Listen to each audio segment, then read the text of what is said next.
오늘은 1절부터 8절까지만 함께 합독하도록 하겠습니다. 누가복음 4장 1절부터 8절까지 한 목소리로 합독하겠습니다. 예수께서 성령의 충만함을 입어 요단강에서 돌아오사 광야에서 40일 동안 성령에게 끌리시며 마귀에게 시험을 받으시더라. 이 모든 날에 아무것도 잡수시지 아니하시니 날수가 다함에 줄이신지라. 마귀가 이르되 네가 만일 하나님의 아들이거든 이 돌들에게 명하여 떡이 되게 하라. 예수께서 대답하시되 기록된 바 사람이 떡으로만 살 것이 아니라 하였느니라. 마귀가 또 예수를 이끌고 올라가서 순식간에 천하 만국을 보이며 이르되 이 모든 권위와 그 영광을 내가 네게 주리라. 이것을 내게 넘겨준 것이므로 내가 원하는 자에게 주노라. 그러므로 네가 만일 내게 절하면 다 네 것이 되리라. 예수께서 대답하여 이르시되 기록된 바 주 너의 하나님께 경배하고 다만 그를 섬기라 하였느니라. 아멘.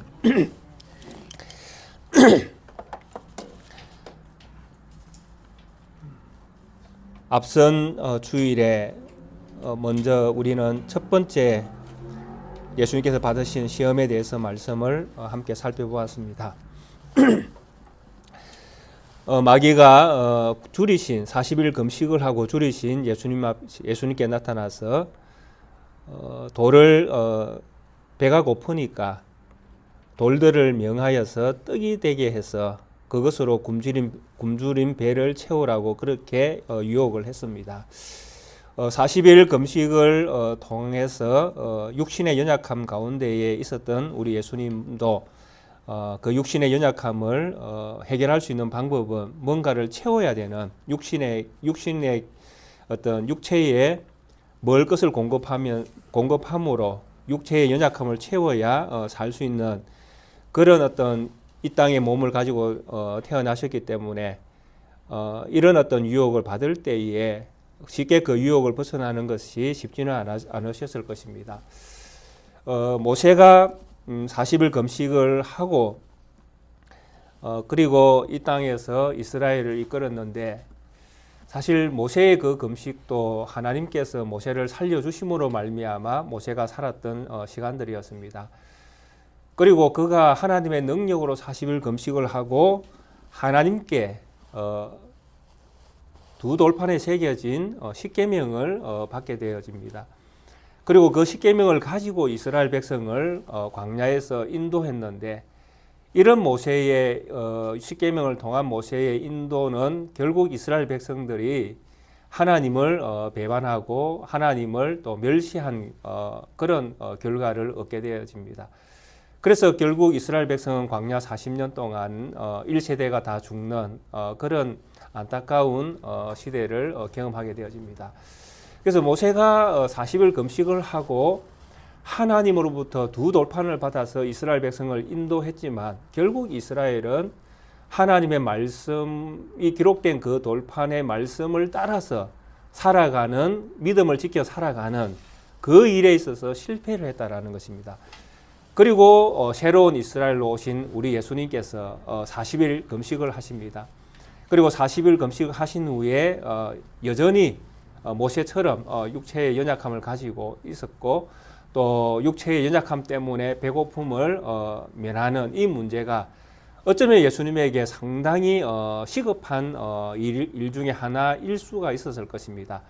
그래서 마귀는 예수님에게 나타나서 줄이신 것을 알고는 떡덩이를 돌들을 명령하여 떡이 되게 해서 육체의 연약함을 채워서 육체의 연약함을 이겨낼 수 있도록 몸을 다스리라고 그렇게 요구를 한 것입니다. 사실 이스라엘 백성이 이런 시험에 빠졌던 것이 광야 40년이죠. 이스라엘 백성이 광야 40년을 지내면서 그들은 하늘로부터 주어지는 만나를 먹었고 메추라기를 먹었습니다. 그래서 하나님은 끊임없이 그들에게 먹을 것을 제공하셨는데 그 이유를 성경에서는 사람이 떡으로만 살 것이 아니요 하나님의 입으로 나오는 말씀으로 살 것이라는 결론으로 하나님이 이스라엘 백성을 교훈하십니다. 결국 이스라엘 백성이 사는 것은 떡이 아니라 하나님의 말씀으로 사는 것이 진짜 이스라엘이라는 것이죠. 그래서 이것을 보여주는 대표적인 증거가 무엇이냐 하니까 바로 만나였다라는 것입니다. 사람이 먹는 것을 가지고 하나님은 사람이 떡으로만 사는 것이 아니고 하나님의 말씀으로 사람이 산다라는 결론에 이를 수 있도록 하나님은 사람에게 먹을 것을 주셨다라는 것입니다. 만나를 주셨다라는 것입니다. 그래서 만나가 왜 사람이 떡으로 사는 것이 아니고 하나님의 말씀으로 사는 그런 것들을 보여주는 증거품이 왜 증거품이 되어지는가 하는 이 문제를 이스라엘 백성이 실제로 그들의 삶을 통해서 고백하고 그것을 믿었어야 된다라는 것이죠. 그러면 이스라엘 백성이 뭘 통해서 하나님의 말씀으로 산다는 것을 확인하고 믿을 수 있게끔 하나님께서 주신 은혜가 뭔가라고 할 때에 바로 6일째 이틀분을 주셨다라는 것입니다. 매일 일용할 양식을 거두다가 6일째는 하나님이 이틀분을 주셨다라는 것입니다. 그리고 7일째는 안식일이기 때문에 거두지 마라. 거두지 않아도 너희들이 살 수 있다라고 하나님께서 말씀하신 것입니다. 이게 하나님의 말씀입니다. 사람이 만나 때문에 먹고 산 것이 아니라 6일째 봐봐라. 이틀분을 하나님께서 주셨지 않느냐. 그래서 너희가 사는 것은 만나를 먹고 산 것이 아니라 하나님의 말씀이 너희를 살리는 것이니까 안식일에는 절대 거두러 나가지 마라. 이게 하나님의 말씀이다라는 것이죠. 그러면 이스라엘 백성은 믿음으로 어떤 행동을 해야 됩니까? 안식일에는 하나님 앞에 예배하고 경배하고 거룩한 안식일을 지켜야 된다라는 것이죠. 그런데 이스라엘 백성은 어떻게 했습니까? 안식일에도 만나가 있을까 하고 덜에 나가가지고, 그죠? 광야에 나가서 만나를 거두려고 다녔다라는 것입니다. 이스라엘 백성은 하나님의 말씀으로 산 것이 아니라 끊임없이 그들은 뭘 생각하고 있습니까? 만나를 생각하고 있었던 것이죠. 만나가 우리를 살려준다. 만나가 없으면 우리는 못 산다. 이 마음을 늘 가지고 살았다라는 것입니다. 그런데 예수님께서 이 땅에 오셔서 이 시험을 당할 때에 먹어야 산다. 그러니까 먹으라 할 때에 똑같은 말씀으로 예수님은 대답하셨다라는 것입니다. 사람이 떡으로만 살 것이 아니고 하나님의 입으로 나오는 말씀으로 살 것이다.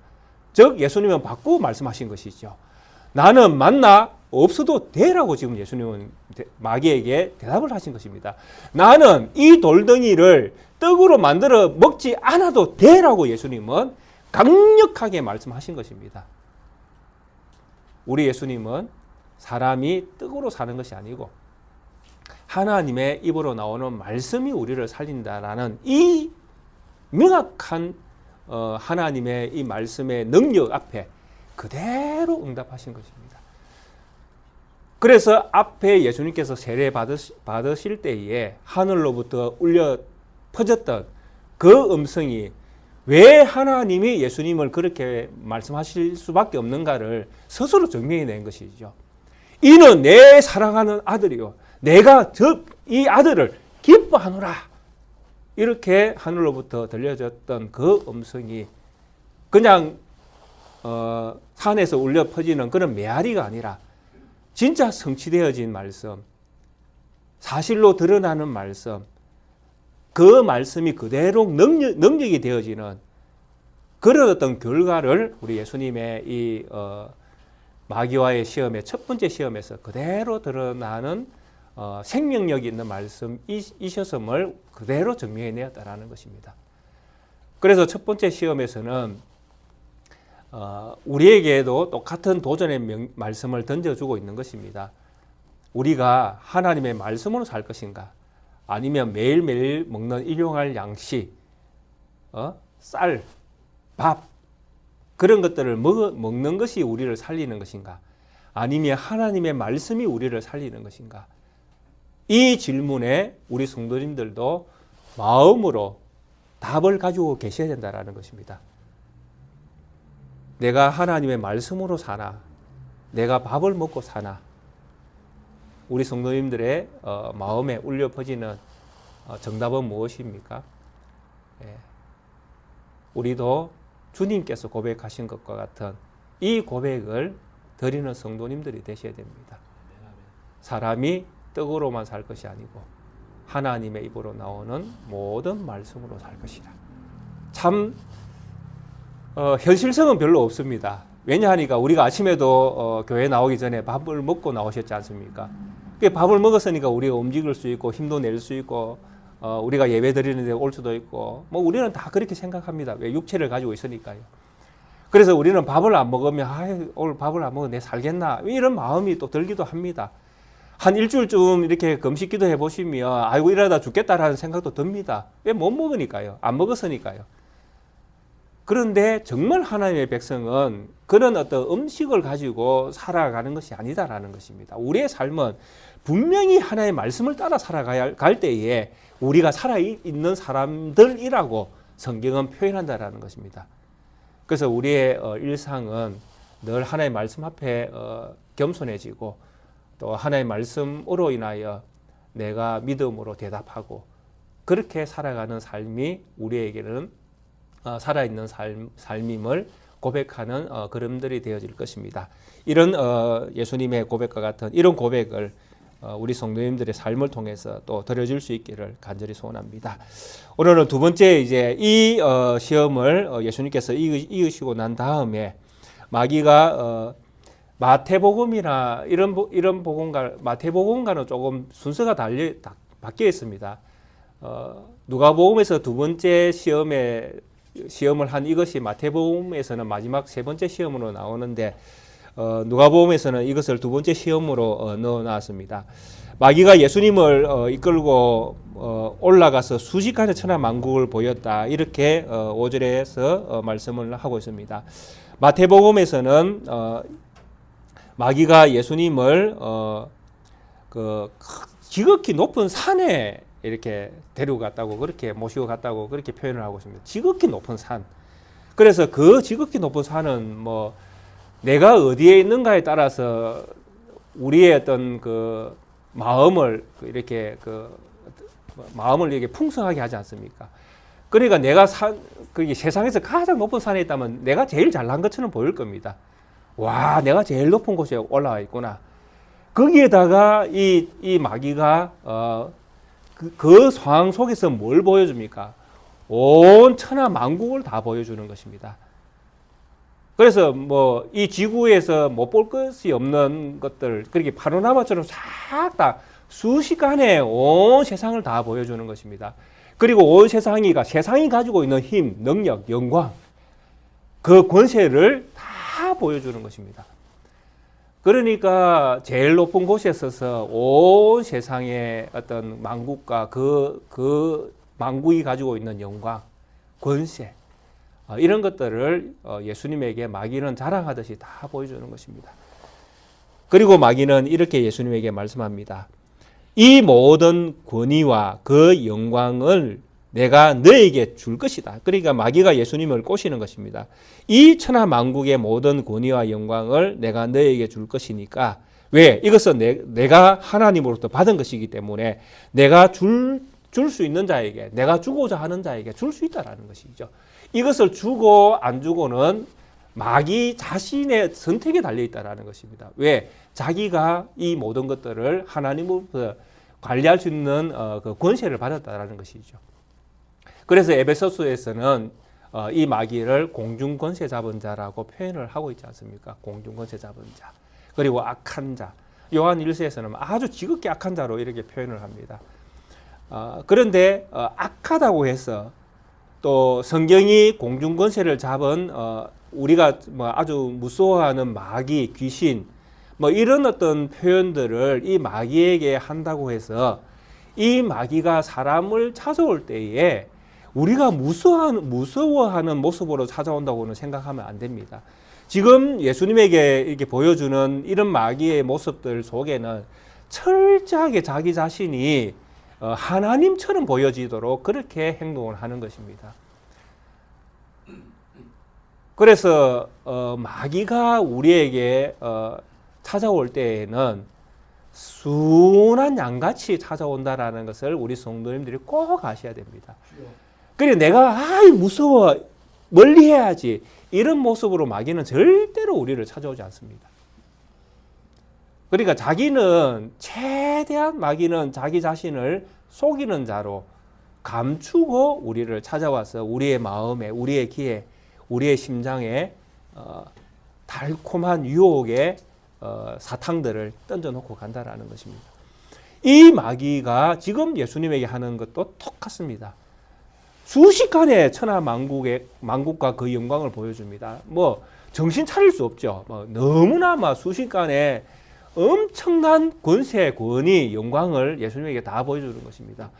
그러니까 그것을 보는 순간에 사람 눈이 돌아간다고 표현하지 않습니까? 그런 어떤 지경에 빠지게 하는 것입니다. 뭐 이렇게 좋은 것이 있느냐? 와, 내가 지금 산 꼭대기에 이 세상에 가장 높은 산에 올라와 있는데도 불구하고 이렇게 좋은 것들이 내 앞에 또 있구나 할 정도로 좋은 세상의 영광을 예수님에게 다 보여주는 것입니다. 그리고 유혹을 합니다.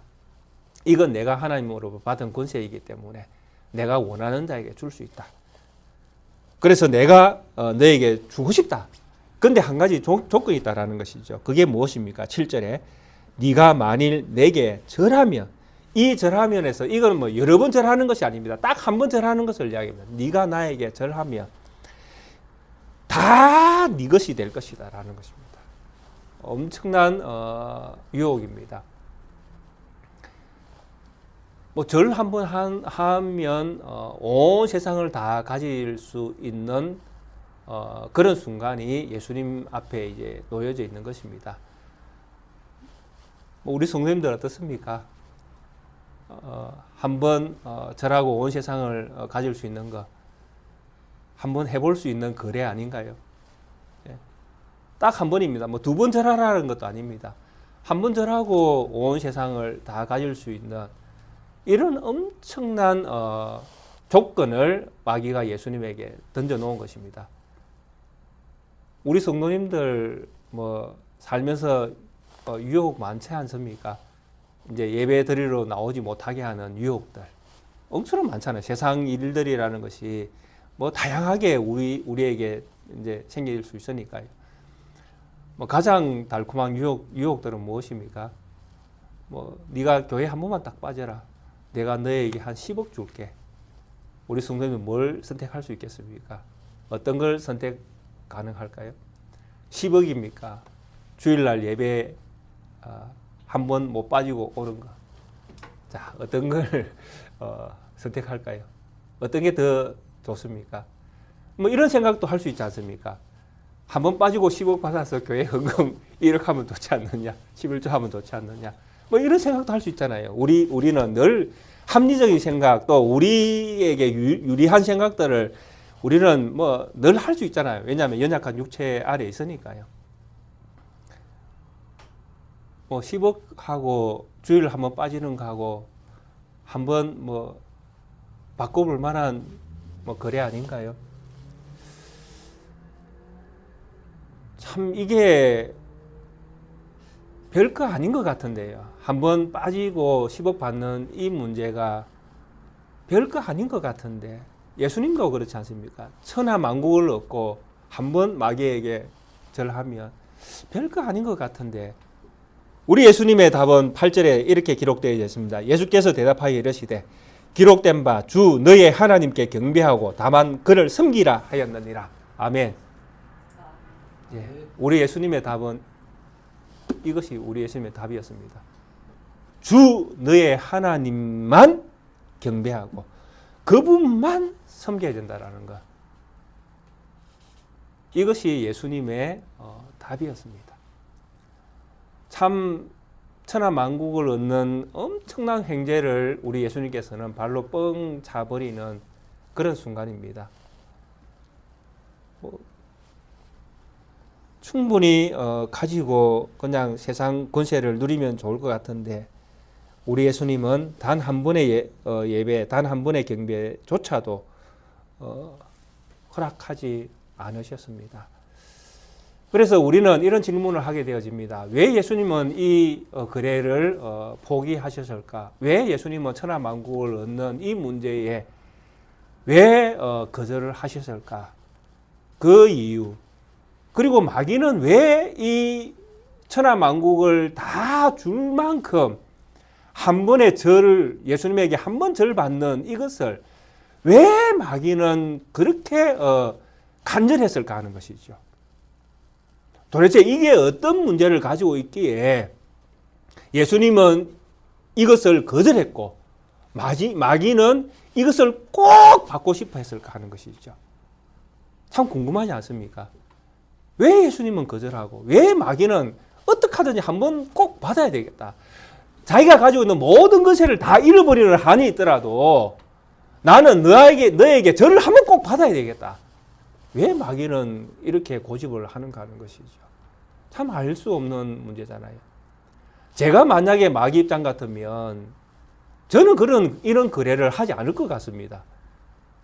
내가 가지고 있는 세상 다 가지고 잘 먹고 잘 살고 내가 하고 싶은 대로 하면서 살면 되지. 무엇 때문에 예수님이라는 분을 꼬셔가지고 저를 한번 받고는 내가 가지고 있는 권세를 다 넘겨줄 것입니까? 참으로 이 마귀는 이해할 수 없는 거래를 우리 예수님에게 던져 놓았다라는 것이죠. 그런데 우리 예수님께서 대답하신 이 기록된 바 주 너의 하나님께 경배하고 다만 그를 섬기라 하였느니라 라는 이 답이 어디에서 왔는가 하는 것이죠.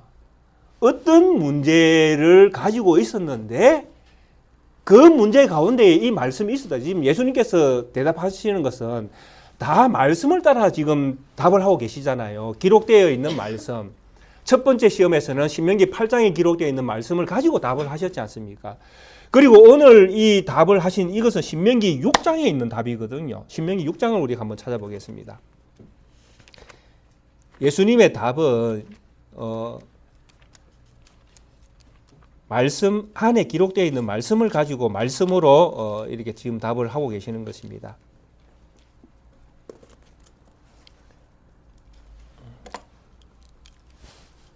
신명기 6장 13절이 이 예수님께서 하신 답입니다. 그런데 문제는 뭐냐 하니까 이제 10절부터 이 말씀이 쭉 이어져 있거든요. 실제로는 뭐 처음부터 이어져 있지만은 그래서 10절부터 우리가 문맥을 한번 보겠습니다. 10절부터 13절까지 쭉 읽어보겠습니다. 네 하나님 여호와께서 네 조상 아브라함과 이삭과 야곱을 향하여 네게 주리라 맹세한 땅으로 너를 들어가게 하시고 네가 건축하지 아니하고 크고 아름다운 성읍을 얻게 하시며 네가 채우지 아니한 아름다운 물건이 가득한 집을 얻게 하시며 네가 파지 아니한 우물을 차지하게 하시며 네가 심지 아니한 포도원과 감람나무를 차지하게 하사 네게 배불리 먹게 하실 때에 너는 조심하여 너를 애굽 땅 종되었던 집에서 인도하여 내신 여호와를 잊지 말고 네 하나님 여호와를 경외하며 그를 섬기며 그의 이름으로 맹세할 것이니라. 아멘. 이 13절이 예수님께서 지금 마귀에게 하신 답이거든요. 네 하나님 여호와를 경외하고 그만 섬기라 라는 이 답을 신명기 6장에 있는 이 답을 예수님께서 지금 누가복음 4장에서 답을 하신 것입니다. 그런데 문제는 무엇입니까? 그 위에 게 문제거든요. 위에 이스라엘 백성이 엄청난 복을 받은 것입니다. 하나님께서 약속하신 가나안 땅을 다 줬다라는 것이죠. 네가 심지 않은, 네가 짓지 않은 거, 네가 심지 않은 거, 그러니까 내가 노력하지 않았는데도 불구하고 하나님이 이스라엘 백성을 가나안 땅에 들어가게 하시고 분배해서 다 자기의 거처와 땅과 성읍들을 이스라엘 백성들에게 다 나누어 준 것입니다. 그러니까 이스라엘 백성은 자기 눈앞에 내 집이 생기고 내 포도원이 생기고 내 성읍이 생기고 난리가 난 것입니다. 엄청난 복을 하나님부터 다 받은 것이죠. 그리고 그들이 살 때에 뭐라고 이야기합니까? 주 너의 하나님만 경배하고 하나님만 섬겨야 한다. 이렇게 답을 줬는데 이스라엘 백성들은 그걸 다 얻고는 뭐라고 이야기합니까? 여기가 좋사오니 내 집이 좋고 내 성읍이 좋고 내 포도원이 좋으니 이야 이 포도원이 나를 살린다. 내 집이 나를 편안하게 한다. 내 성읍이 적들로부터 내 자신을 보호해 준다. 자기들이 얻은 성읍, 포도원, 집 여기에만 취해가지고 여기가 조사오니 하고 누굴 잊어버리는 것입니까? 하나님 경외를 잊어버리는 것.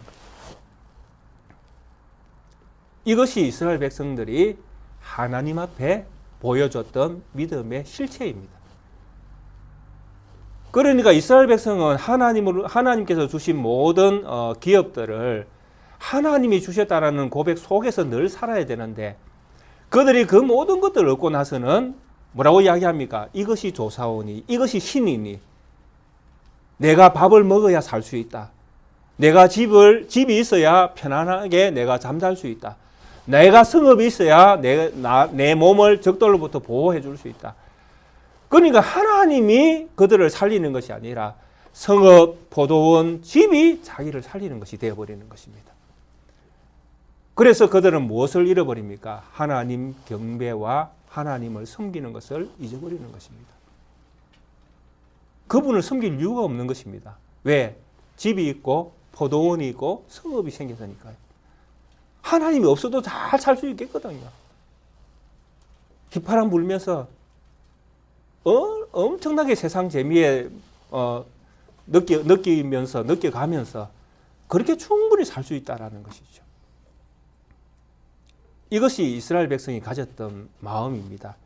그런데 예수님께서는 이 이스라엘 백성들의 실패한 원인을 잘 알고 계시니까 똑같이 지금 마귀가 예수님께 시험을 하고 있죠.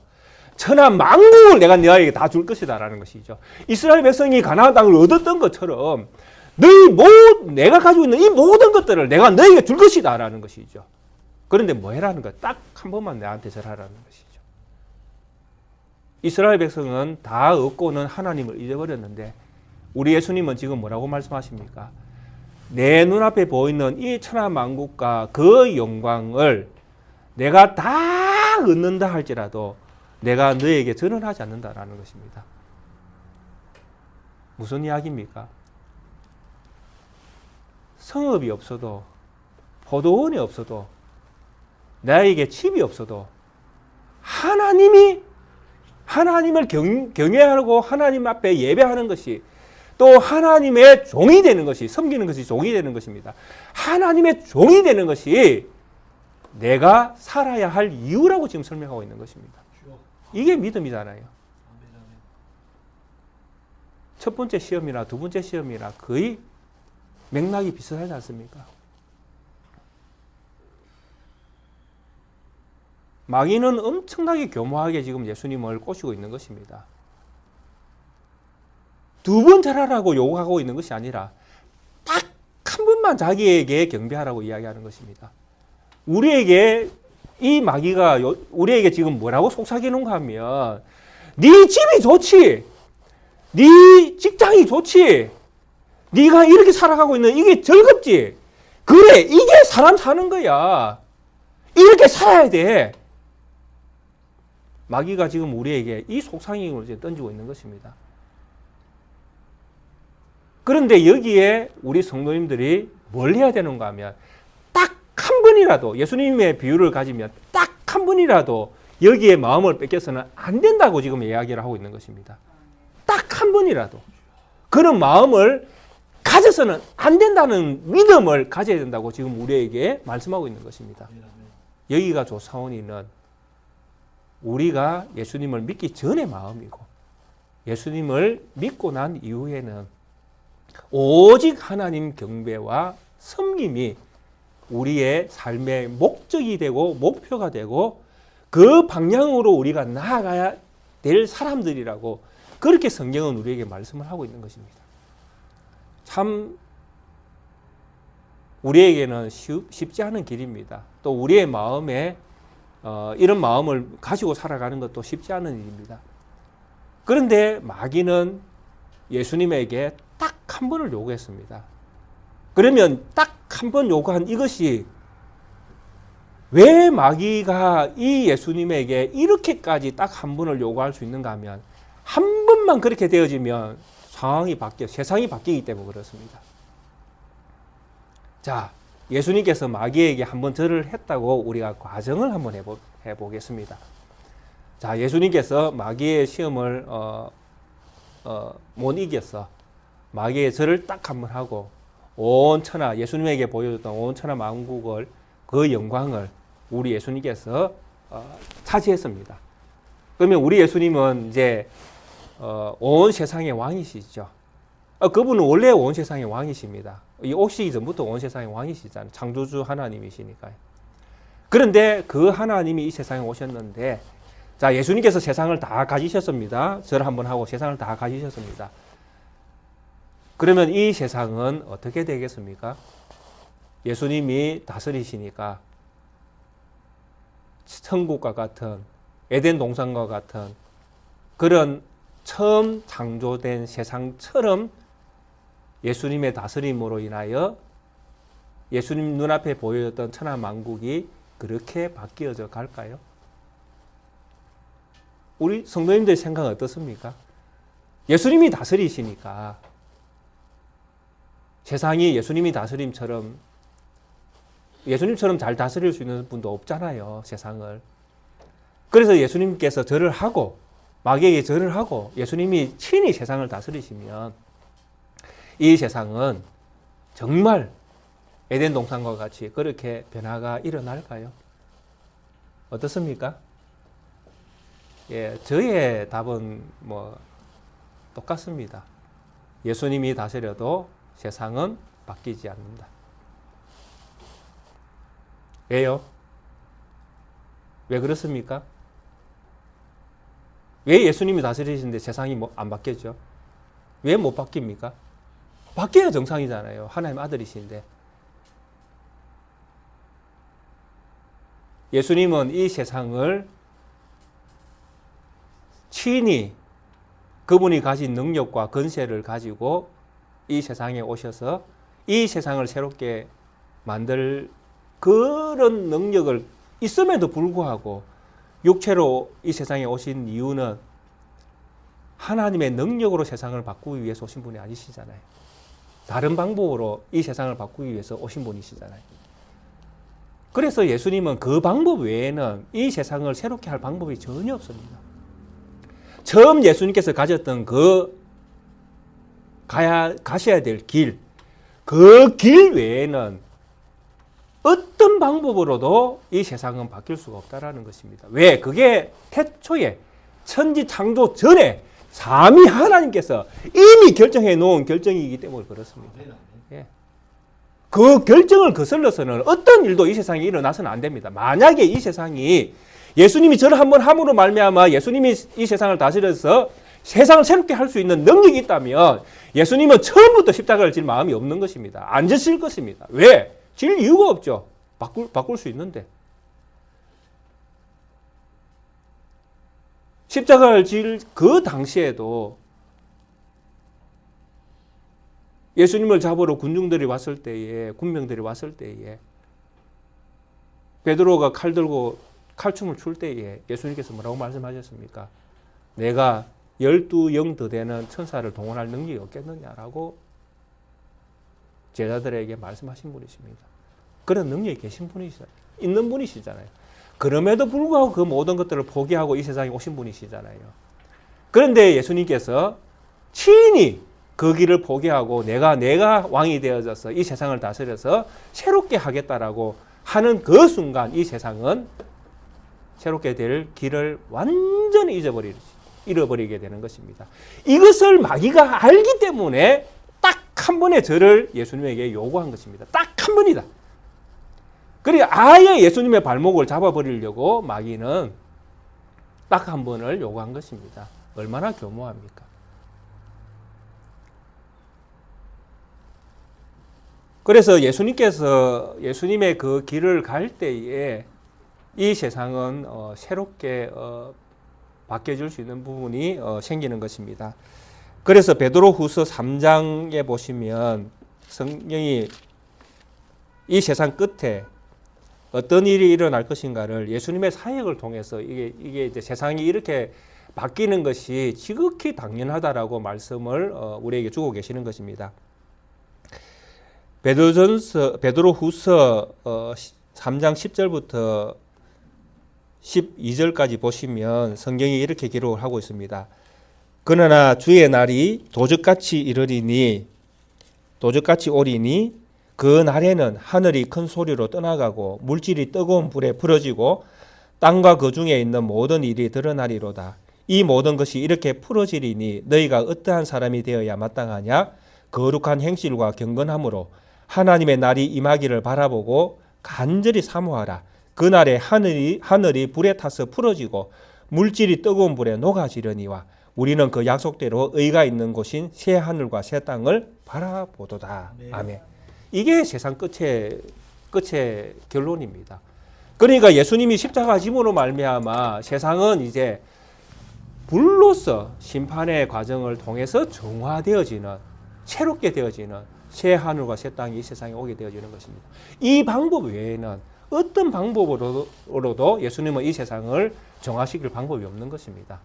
그래서 마귀는 예수님을 아주 교묘하게 한 번의 절로서, 한 번의 예배로서 이 세상을 주겠다는 이 달콤한 유혹으로 예수님을 스스로 이 세상을 심판하지 못하는 자리에 서도록 유혹을 한 것입니다. 예수님이 이 세상의 왕이 되어지면 예수님은 세상을 심판할 권세를 잃어버리십니다. 예수님이 왕인데 자기 세상인데 어떻게 멸할 수 있습니까? 그래서 예수님이 하나님 외에 누군가를 경배하는 순간에 이 세상의 질서는 잃어버리게 되는 것입니다. 그리고 또 한 가지, 예수님께서 그렇게 이 하나님만 경배하고 하나님만 섬겨야 된다는 이 원칙을 끊임없이 강조하는 이유는 자기 자리를 지켜야 된다는 것입니다. 하나님은 하나님으로서 그 영광을 받으셔야 되고 창조물은 창조물로서 그 영광스러운 하나님을 예배해야 하는 위치에 있어야 된다는 것입니다. 그래서 누구도 예배의 대상자가 피조물 속에서는 나와서는 안 된다는 원칙입니다. 즉 우리가 이 세상에 사는 날 동안에 우리는 하나님 외에 다른 무언가를 우리의 가슴에 품어서는 안 된다는 이야기입니다. 그게 영광의 대상이 되어지고 경배의 대상이 되어지고 그게 우리의 어떤 그 삶을 더 새롭게 해주는 뭔가 유익함이 되어서는 안 된다는 것이죠. 오직 하나님 외에는 우리의 마음을 빼앗아가고 우리의 경배의 대상이 되고 우리가 섬겨야 될 그런 대상은 이 세상에 없다라는 것입니다. 오직 하나님은 하나님 되심, 우리 창조물은 피조물 되어짐, 그 속에 거할 때에 그 자리가 빛이 난다라는 것입니다. 그래서 마귀는 경배의 대상이 될 수가 없습니다.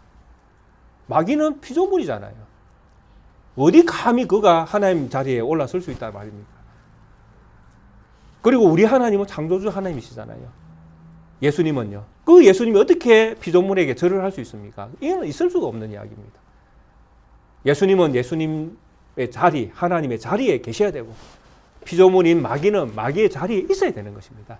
그리고 그 자리에서 그가 할 일들을 해야 되는 것이죠.